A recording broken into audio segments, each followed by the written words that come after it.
تیرے ہی نام سے ابتدا کر رہا ہوں۔ الہی تیری حمد و ثنا کرتی ہے یہ مخلوق خدا۔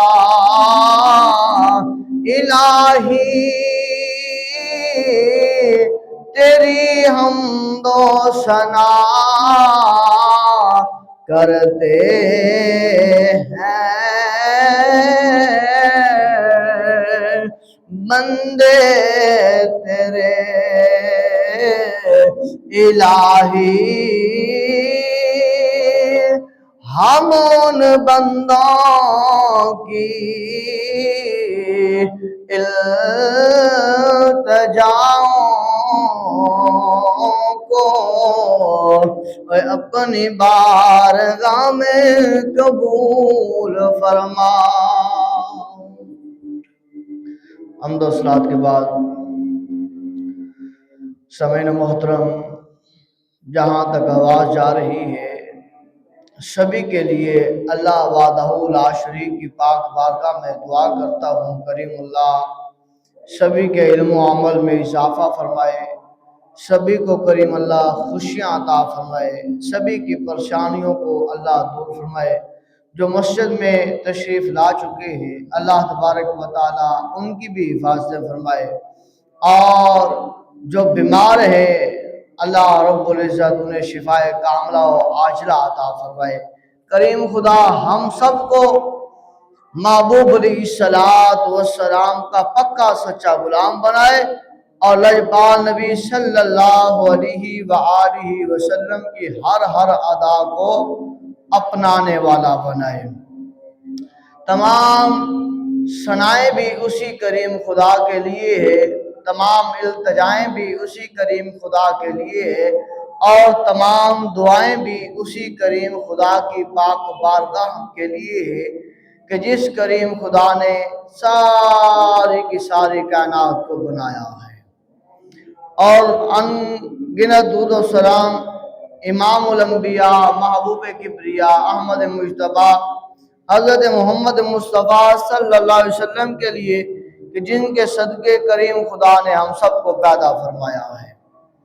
آج جمعۃ المبارک کا موضوع بھی گزشتہ جمعہ اس کے مطابق ہے کہ توحید باری تعالی، آج بھی اسی پر گفتگو ہے۔ دعا ہے اللہ جل جلالہ کی پاک بارگاہ میں مجھے حق بیان کرنے کی اور ہم سب کو حق سن کر اس پر عمل کرنے کی توفیق عطا فرمائے۔ اللہ وحدہ لا شریک اپنے عظمت والے قرآن میں ارشاد فرماتا ہے ان اللہ غنی عن العالمین، بے شک اللہ تعالی سب جہانوں سے بے نیاز ہے۔ اللہ رب العزت بے شک تمام جہانوں سے بے نیاز ہے۔ اور پھر دوسرے مقام پر کریم خدا ارشاد فرماتا ہے سبحانہ ان یکون لہ ولد، اللہ تبارک و تعالی اولاد سے بھی پاک ہے۔ تیسرے مقام پر کریم خدا ارشاد فرماتا ہے لا تأخذہ سنۃ ولا نوم، نہ اسے اونگ آتی ہے اور نہ نیند آتی ہے۔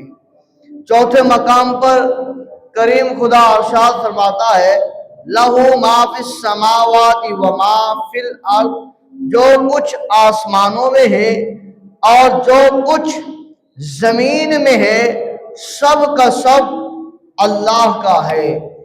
اور پھر ایک اور مقام پر کریم خدا ارشاد فرماتا ہے تبارک الذی بیدہ الملک وہو علی کل شیء قدیر، بڑی برکت والا ہے وہ جس کے قبضہ میں سارا ملک ہے اور وہ ہر چیز پر قادر ہے۔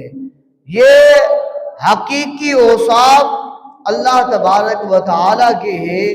یہ جو بیان کیے جا رہے ہیں یہ اوصاف، یہ شان، یہ عظمت، یہ مقام، یہ کس